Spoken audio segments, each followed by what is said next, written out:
बिस्मिल्लाहिर्रहमानिर्रहीम। अस्सलाम वालेकुम guys, welcome to my channel. आज हम आपके लिए एलोवेरा सोप बना रहे हैं। इसका तरीका बहुत इजी है। आपने एलोवेरा कट करके इसको जार में जो है मिक्स करिएगा।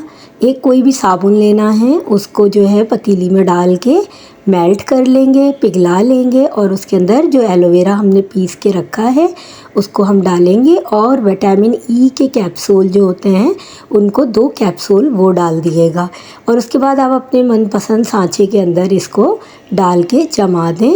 जब ये फ्रीज़ हो जाएगा तो हम इसको निकालेंगे और ये बेहतरीन एलोवेरा जो है सोप आपका तैयार हो गया है। ये साबुन हर किस्म के केमिकल से पाक है। ये गर्मी की वजह से चेहरे और जिस्म पर निकलने वाले दानों का खात्मा करता है। जिस्म पर मौजूद जमी मैल को गहराई से निकालता है। रंगत निखारने में भी काफ़ी मदद देता है। चेहरे को सारा दिन तरोताज़ा रखता है। ये साबुन ना सिर्फ बड़ों के लिए बल्कि बच्चों के लिए भी बेइंतहा मुफीद है। तो